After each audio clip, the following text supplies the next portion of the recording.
"You just embarrassed the wrong woman," someone whispered from the back of the ballroom. But by then the damage had already been done. Crystal chandeliers reflected across polished marble floors inside the Grand Regent Hotel in Manhattan, where one of the year's most anticipated corporate partnership celebrations was only minutes away from beginning. Executives in tailored suits exchanged handshakes worth millions of dollars, while photographers waited near the entrance for the families expected to headline tomorrow's business news. Near the center of the lobby stood a woman in a simple navy blouse, dark slacks, and comfortable flats, quietly reviewing a slim leather portfolio. She wore no designer jewelry, no luxury handbag, and nothing about her appearance suggested extraordinary wealth. That was exactly how Avery Brooks preferred it. For years, she had discovered that people revealed their true character long before they knew her title. Across the lobby, 22-year-old Monica Whitmore swept through the entrance wearing an expensive designer gown, surrounded by friends and followed closely by her parents, Charles and Victoria Whitmore, whose family manufacturing empire had spent months negotiating what the financial press called a transformational $750 million partnership. Monica barely looked where she was walking before stopping abruptly in front of Avery. Her expression shifted from annoyance to open contempt. "Move," she said sharply, expecting immediate obedience. Avery calmly stepped half a pace aside without saying a word, still holding her portfolio. Instead of continuing toward the ballroom, Monica glanced back at her friends, rolled her eyes dramatically, and made a mocking remark loud enough for nearby guests to hear. A few nervous laughs followed. Avery simply met Monica's gaze with remarkable composure, neither apologizing nor reacting. That silence seemed to irritate Monica even more. She brushed Avery's portfolio aside with a dismissive motion, causing several neatly organized documents to slip onto the polished floor. Gasps echoed softly through the lobby. Avery slowly bent down and collected every page without a trace of anger. Charles Whitmore chuckled as if witnessing an amusing inconvenience rather than a deeply disrespectful moment. Victoria smiled politely but made no effort to stop her daughter. "Some people always find a way into places they don't belong," Charles remarked, drawing another round of uncomfortable laughter from a handful of business associates eager to stay in his good graces. Several hotel employees looked toward the scene but hesitated. Nobody wanted to challenge the family everyone believed would soon finalize one of the largest business agreements of the decade. Avery placed the final page back into her folder, straightened the edges with quiet precision, and looked around the room. She noticed the expressions that mattered far more than the laughter. Uncertainty on a young event coordinator's face, embarrassment from an older guest near the reception desk, and discomfort spreading among executives who suddenly realized something about this encounter felt terribly wrong. Yet Avery remained perfectly calm, almost impossibly calm, as though she had seen this moment unfold many times before. She neither defended herself nor demanded an apology. She simply stood there with the confidence of someone who already knew how the evening would end, while everyone else believed they had just witnessed the beginning of her humiliation. Avery Brooks had learned years ago that real influence was rarely announced. It revealed itself only after everyone else had finished making assumptions. While conversations slowly resumed around the lobby, she quietly placed the leather portfolio beneath her arm and glanced toward the towering ballroom doors where employees were making their final preparations. The evening's celebration had been organized to mark what reporters believed was the final step before the Whitmore family secured a $750 million strategic partnership that would reshape their manufacturing business for the next decade. Financial analysts were already predicting record growth. Television crews waited outside. Investors had flown in from Chicago, Dallas, San Francisco, and Boston. Nobody questioned whether the agreement would be signed. They only wondered how large the headlines would become the following morning. Avery walked calmly toward a large window overlooking Midtown Manhattan. The city lights reflected across the glass while memories surfaced with quiet clarity. 23 years earlier, she had entered another corporate reception wearing her best department store suit after spending every dollar she had on a train ticket to New York. She had arrived with a business proposal and left carrying only rejection. One executive had smiled politely before telling her that clients preferred doing business with people who looked more familiar. Another suggested she return after gaining more experience, although several less qualified applicants had been welcomed without hesitation. She remembered standing outside in the cold that evening, promising herself that if success ever found her, she would never confuse appearance with ability. That promise had guided every acquisition, every negotiation, and every company she had built. Years later, Brooks Global Capital had become one of the country's most respected investment firms, quietly acquiring businesses that overlooked integrity in pursuit of appearances. Tonight was never supposed to be a celebration. It was an evaluation. Avery wanted to know whether the Whitmore family deserved a partnership that could influence thousands of employees and communities across America. She intentionally declined the limousine, instructed her executive assistant not to accompany her inside, and left every visible symbol of wealth behind. She wanted to experience the company exactly as an unfamiliar guest would. Across the lobby, Monica continued laughing with friends while Charles Whitmore confidently greeted investors as though the agreement had already been finalized. Victoria accepted compliments from reporters and spoke proudly about family values, respect, and leadership. Avery listened without interrupting, noticing the contrast between carefully prepared public statements and the behavior she had witnessed only moments earlier. Near the registration desk, a young event coordinator named Emily Carter quietly reviewed the guest manifest one final time. Her eyes paused on a name that immediately caught her attention. She looked back toward Avery, then down again at the printed credentials, her expression changing from routine concentration to visible confusion. Emily checked the list a second time before opening the digital event schedule on her tablet. The same name appeared again, highlighted with executive authorization that required direct access to the private boardroom before the ceremony. Emily slowly lifted her eyes toward Avery once more, realizing there was only one possible explanation for the uncomfortable scene she had just witnessed, and for the first time that evening someone in the room began to understand that the balance of power had never belonged to the Whitmore family at all. Emily Carter felt her pulse quicken as she compared the printed guest manifest with the encrypted executive schedule on her tablet. The name appeared twice, each entry carrying the highest level of authorization available for the evening. She looked across the lobby toward Avery Brooks, then back toward the Whitmore family, uncertain whether to speak or remain silent. Before she could decide, her supervisor stepped beside her and quietly closed the tablet.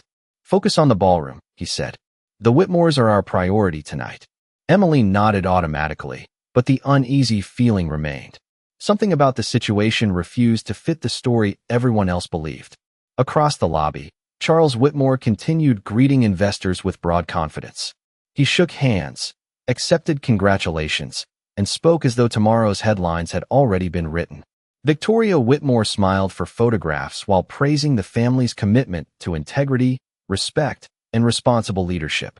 Monica accepted compliments about the upcoming partnership, laughing easily with friends as though the uncomfortable encounter minutes earlier had never happened.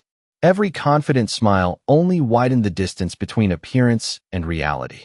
Avery remained composed near the window, observing the room with quiet attention rather than resentment. She noticed which executives avoided eye contact, which employees looked uncomfortable, and which guests seemed eager to impress the Whitmores by pretending nothing inappropriate had occurred. Experience had taught her that moments like these exposed organizational culture far more accurately than any presentation inside a boardroom. If one act of disrespect could spread without objection, it usually meant the problem had existed long before tonight. Near the entrance, a senior hotel manager approached Avery with a practiced corporate smile that barely concealed his discomfort. "Ma'am," he said politely, "the pre-function area is becoming crowded. We would appreciate it if guests without ballroom credentials waited in the lounge until the ceremony begins." Avery calmly reached into her portfolio and produced a simple invitation bearing only her name. The manager glanced at it for barely a second before returning it. "I am sure there has been some confusion," he replied. "The Whitmore family requested additional privacy before the signing." Avery accepted the invitation without argument. "Did they?" she asked softly. "Yes, ma'am," the manager answered, sounding more certain than he actually felt. "We are simply following instructions." Avery thanked him with the same calm expression she had maintained all evening. She neither protested nor explained who she was. As the manager walked away, Monica noticed the exchange and smiled with quiet satisfaction. "I guess they finally figured it out," she remarked to her parents. Charles responded with an amused laugh. Some doors only open for people who belong behind them. Several nearby guests forced polite smiles, while others shifted uncomfortably, sensing that each passing minute was making the atmosphere heavier instead of lighter. Emily watched everything from the registration desk. Her hands tightened around the tablet as she secretly reopened the executive schedule. There it was again, impossible to dismiss as a clerical error. Executive Board Access. Final Approval Authority. Restricted credentials that even the Whitmore family did not possess. She looked toward Avery one more time and realized the woman standing quietly near the window was allowing every decision, every assumption, and every careless word to reveal exactly what kind of partner the Whitmores truly were. While somewhere beyond the ballroom doors, a private conference room was already waiting for the only person whose signature could determine whether the celebrated $750 million agreement would exist by the end of the night. Emily Carter could no longer convince herself that she had misunderstood what she had seen. She quietly stepped away from the registration desk, keeping the tablet close to her side as she crossed the edge of the lobby toward Avery Brooks. Every instinct told her to speak before the ceremony moved any further. Yet years of working corporate events reminded her how dangerous it could be to interrupt powerful clients. She stopped only a few feet away and lowered her voice. "Excuse me, ma'am.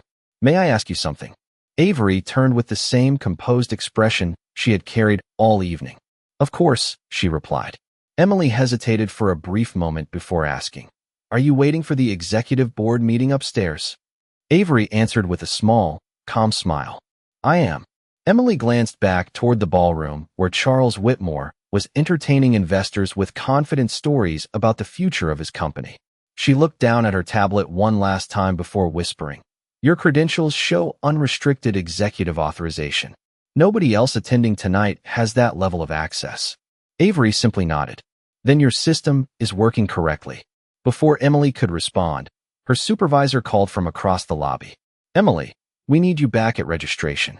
She quickly slipped the tablet beneath a folder and returned to her station, but the conversation had already changed everything. She now understood that the quiet woman everyone had dismissed was somehow connected to the highest level of authority surrounding the evening's agreement. Meanwhile, the Whitmore family continued enjoying the attention of reporters and investors. Monica accepted compliments about her family's success as though the partnership had already been secured forever. Charles spoke confidently about expanding factories, creating jobs, and opening new international markets. Victoria proudly described the agreement as the beginning of a historic chapter for the company. Around them, guests applauded the polished speeches, unaware that the person with the greatest influence over the future of every promise stood only a short distance away without demanding recognition. Avery observed the room with thoughtful patience. She noticed which employees treated every guest with equal courtesy and which ones adjusted their manners according to expensive clothing, familiar names, or visible status. She watched conversations unfold like quiet evidence collected one moment at a time. Every greeting, every glance, and every assumption painted a clearer picture than any financial report ever could.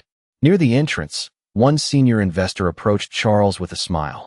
"Have you met the representative from Brooks Global Capital yet?" he asked casually. Charles laughed confidently. "Not yet, but they should be arriving any minute. I hear their chief executive rarely appears in public." Monica joined the conversation with a playful grin. "Whoever they are, I hope they know how important tonight is." Avery heard every word without moving. Her expression remained steady, almost peaceful, as though she had expected this exact misunderstanding long before she entered the building. Emily looked up again from across the lobby, her concern growing deeper with every passing minute. She realized the evening had quietly divided itself into two completely different stories. One story celebrated a victory the Whitmore family believed they had already earned. The other was unfolding in silence around a woman who had revealed nothing except extraordinary self-control, while the final decision that could transform celebration into disappointment had not yet been made. The ballroom doors finally opened, and a gentle wave of applause rolled through the hotel as guests began taking their seats beneath towering crystal chandeliers. Soft music filled the room, while servers quietly moved between tables, placing water glasses beside carefully printed name cards. Avery Brooks entered without ceremony and chose a seat near the back of the room instead of the reserved front tables. She appeared perfectly comfortable remaining unnoticed. That decision did not go unnoticed by Monica Whitmore. Spotting Avery from across the ballroom, Monica exchanged an amused glance with two friends before walking confidently toward her. Charles and Victoria followed several steps behind, smiling politely at nearby investors while watching the encounter unfold. "You again," Monica said with a dismissive laugh. "I thought someone would have explained that this section is for invited executives." Avery calmly lifted the invitation resting beside her place setting and quietly replied, "I am exactly where I am supposed to be." Monica barely looked at the card before reaching down and lifting the leather portfolio resting beside Avery's chair. "Then maybe you should explain why nobody seems to know who you are." Without waiting for an answer, she opened the portfolio just enough for several neatly organized documents to become visible before carelessly placing it back on the table. Several pages slid partially onto the polished floor once again. Conversations nearby slowed as guests noticed the growing tension. Avery calmly gathered the papers one by one with careful precision, never allowing frustration to appear on her face. Charles watched the scene with folded arms before saying in a voice loud enough for surrounding tables to hear, "Confidence is admirable, but people should know when they have wandered into rooms that are above their station." Victoria did not interrupt him. Instead, she offered a restrained smile that silently approved of the remark. Around the ballroom, several executives lowered their eyes while others pretended to focus on their phones. Emily Carter stood near the entrance clutching her tablet, her heart sinking with every passing second. She wanted to intervene, yet every corporate instinct warned her that speaking against the evening's celebrated guests could end her career before sunrise. Avery finished collecting the final document and gently straightened the stack. As her fingertips rested on the cover of the portfolio, an old memory returned with remarkable clarity. More than 2 decades earlier, she had stood inside another elegant conference room after earning the opportunity to present an investment proposal that she had spent months preparing. Before she had spoken a single sentence, one attendee quietly asked whether she was delivering refreshments for the meeting. Laughter had filled that room too. She remembered carrying her unopened presentation back to the elevator, promising herself that one day her success would never depend upon convincing strangers that she belonged. The memory faded as quickly as it had appeared. Avery looked up at Monica with steady eyes, free from anger and free from resentment. "Character," she said softly, "always introduces itself before a business card ever does." Monica rolled her eyes, clearly unimpressed, while Charles dismissed the comment with another quiet laugh. Yet across the ballroom, Emily noticed something that no one else seemed to recognize. Avery was not enduring humiliation because she lacked power. She was allowing every unnecessary insult to become evidence. And with every careless word spoken by the Whitmore family, the future they had arrived expecting was quietly slipping farther beyond their reach. Avery Brooks reached into the inside pocket of her blazer and removed a simple black phone. She did not raise her voice. She did not look around the ballroom for approval. She tapped one contact and waited less than a second before the call connected. "Good evening, Ms. Brooks," her executive assistant, Natalie Grant, answered immediately. "We are ready." Avery's expression never changed. "Initiate Executive Protocol 7, she said calmly. "Begin a complete review of tonight's partnership authorization. Freeze every approval until I personally complete the evaluation." "Confirmed," Natalie replied without hesitation. "The legal department, the mergers and acquisitions team, and the executive board are already standing by. The authorization status is now pending your final instruction." Avery thanked her quietly and ended the call. The entire conversation lasted less than 20 seconds. Monica overheard only enough to smile at her friends. "Everybody pretends to be important these days," she joked. "That was a nice performance." Charles Whitmore laughed with the confidence of someone who believed success was already guaranteed. "Let her have her moment," he said. "In a few minutes we will all be celebrating a signed agreement." Victoria nodded politely and turned back toward a group of investors discussing expansion plans. None of them realized that the approval process they considered complete had just been paused. At the front of the ballroom, technicians suddenly exchanged puzzled looks as presentation screens briefly refreshed before displaying a simple message that read, "Executive authorization pending."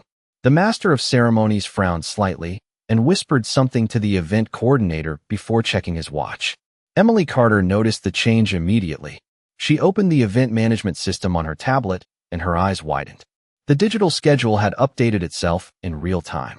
The signing ceremony had quietly shifted from confirmed to awaiting executive approval.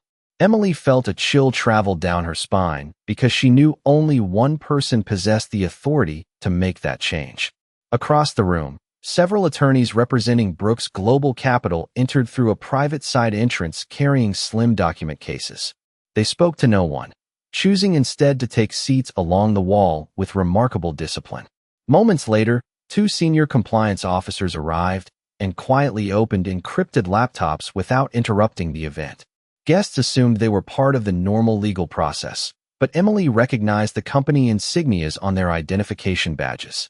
The atmosphere inside the ballroom changed almost imperceptibly. Conversations softened. Smiles became less certain. Even experienced investors sensed that something unexpected was unfolding beneath the polished surface of the evening. Charles noticed the lawyers for the first time and confidently adjusted his jacket. "Excellent," he told Victoria. "Brooks Global must finally be sending their decision makers." Monica leaned back in her chair with complete confidence. "Good," she replied. "Maybe they will appreciate how seriously we protect our events." Avery remained exactly where she had been from the beginning, quietly watching every new arrival. Her calm presence contrasted sharply with the growing uncertainty spreading through the ballroom.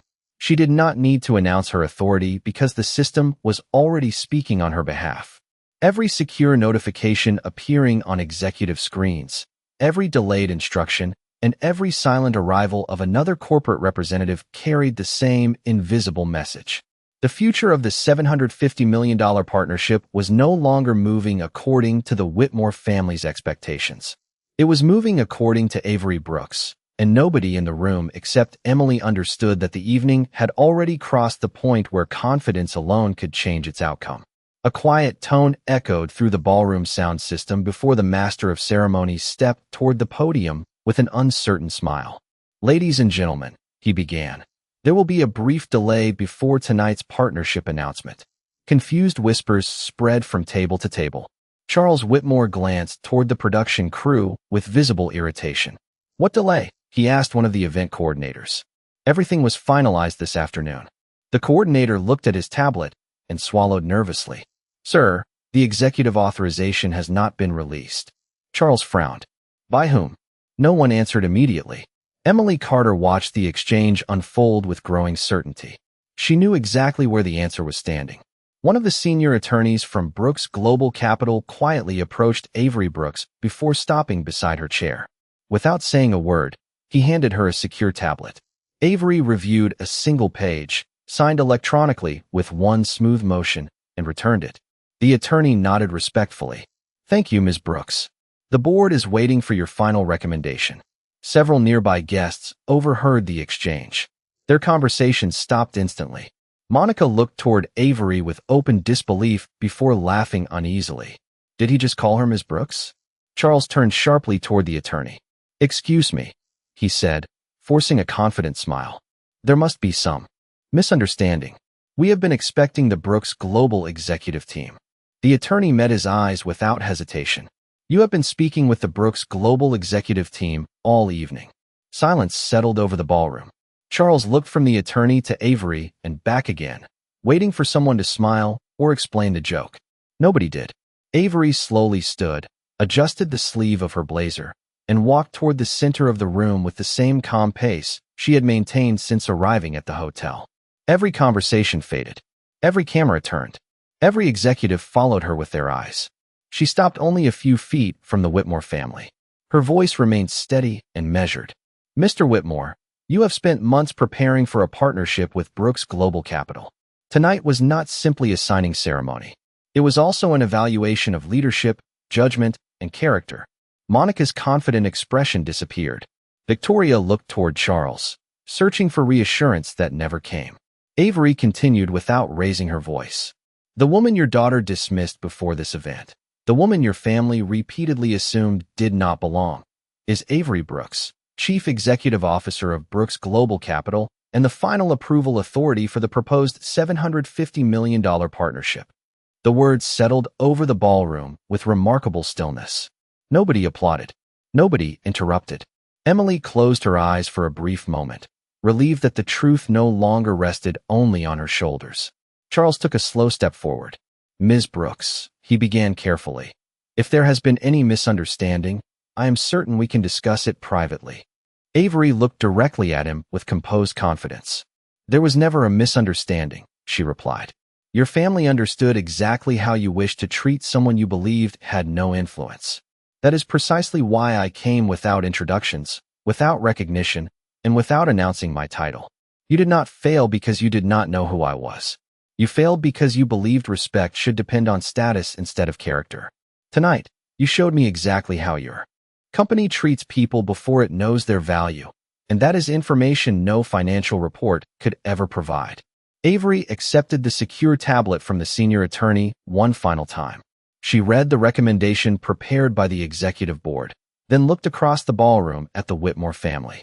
Every face in the room waited for her next words. Charles Whitmore straightened his jacket and attempted to recover the confidence that had carried him through the evening. Ms. Brooks, he said carefully, we have built an outstanding business. I hope one unfortunate misunderstanding does not overshadow the value this partnership could create for thousands of employees. Avery listened without interruption. When he finished, she nodded once. You are correct about one thing, she replied. This decision affects thousands of employees. That is exactly why leadership matters more than projections. She touched the screen on the tablet, and within seconds, every attorney representing Brooks Global Capital received the same notification. The partnership status changed from pending executive approval to declined by final authority. Around the ballroom, phones vibrated almost simultaneously. Members of the legal team quietly closed their folders. Compliance officers saved their reports and stood. The master of ceremonies lowered his microphone, understanding that there would be no signing ceremony after all. Charles reached for his own phone as an alert appeared across the screen. His expression changed instantly. The scheduled execution of the $750 million agreement had been formally canceled. Monica stared at her parents, searching for someone to explain what had just happened. Victoria looked toward Avery with disbelief. Surely there is still an opportunity to discuss this, she said softly. Avery met her eyes with calm professionalism. Business relationships are built on trust long before contracts are signed. Tonight your family demonstrated how easily respect disappears when you believe someone cannot benefit you. That is not a culture Brooks Global Capital is willing to finance. A quiet murmur spread through the ballroom. Investors who had been celebrating only minutes earlier began exchanging concerned looks. Several executives quietly stepped away from the Whitmore family to answer incoming calls. Others reviewed the cancellation notice that continued appearing across their devices. Emily Carter watched as the atmosphere transformed completely. Earlier that evening, everyone had followed the Whitmores through the ballroom with admiration. Now the same room had become remarkably silent, not because anyone had been embarrassed publicly, but because every person present understood that character had become the deciding factor in a deal larger than most companies would ever negotiate. Avery handed the tablet back to the attorney. Please notify the board that I support reopening discussions with organizations whose leadership demonstrates respect before recognition, she said. Yes, Ms. Brooks, the attorney replied. The board will begin identifying alternative partners immediately. Charles lowered his phone slowly. You are walking away from an extraordinary opportunity, he said. Avery answered with complete composure. No, Mr. Whitmore. I am protecting one. Capital can always be invested elsewhere. Reputation cannot.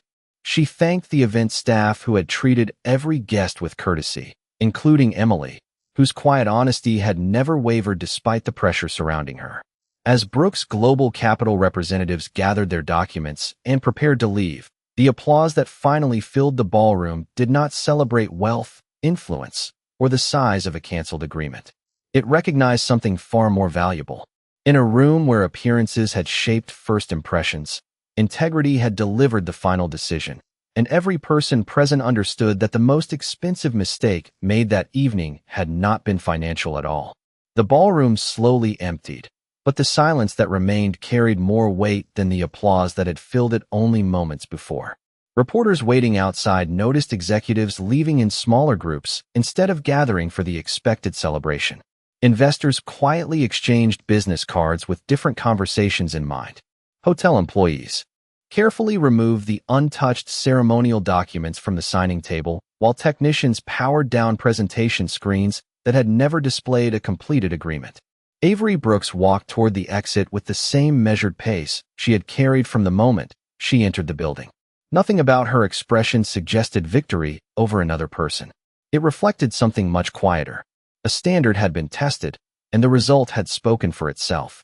Emily Carter hurried forward before Avery reached the lobby doors. "Ms. Brooks," she said respectfully, "I almost stayed silent because I was afraid of losing my job. Thank you for reminding me that integrity matters more than comfort." Avery smiled warmly. Every organization changes because one person decides to tell the truth before it becomes convenient. Do not underestimate the value of that choice.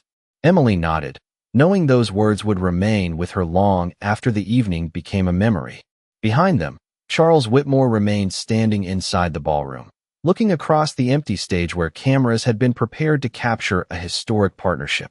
Victoria quietly joined him, her confident public smile replaced by thoughtful reflection. Monica stood nearby without speaking. For the first time that evening, nobody offered excuses and nobody searched for someone else to blame. The consequences they faced had not been created by one unfortunate moment. They had been built one assumption at a time, one careless remark at a time, and one decision to value appearances over dignity at a time. Outside the hotel, the cool Manhattan evening welcomed Avery as city lights reflected across the sidewalks. Her executive assistant, Natalie Grant, stepped from a waiting vehicle and handed Avery a folder containing updated reports from the board. "Several companies have already requested meetings tomorrow morning," Natalie said. "News of the canceled partnership is spreading quickly." Avery accepted the folder but did not open it. "Schedule the conversations with the organizations whose first questions are about values before numbers," she replied. Natalie smiled. "Understood." As the vehicle pulled away from the curb, Avery looked once through the hotel windows. She did not see enemies inside. She saw a lesson that many successful people eventually learn. Wealth can purchase impressive buildings, elegant celebrations, and ambitious contracts, but it cannot purchase wisdom after character has already been revealed. Respect offered only to powerful people is not respect at all. It is calculation. Real leadership begins long before introductions, titles, or headlines. It begins with the simple decision to recognize another person's dignity even when there is nothing obvious to gain. Avery leaned back in her seat as the skyline drifted past the window, knowing the board would recover the lost investment many times over. The more important victory had already been secured. A company that ignored prejudice in pursuit of profit would eventually pay a far greater price than $750 million. She had not raised her voice. She had raised the standard, and everyone who witnessed that evening left with the same unforgettable truth. The strongest leaders never demand respect for themselves. They simply refuse to invest where respect for others does not already exist.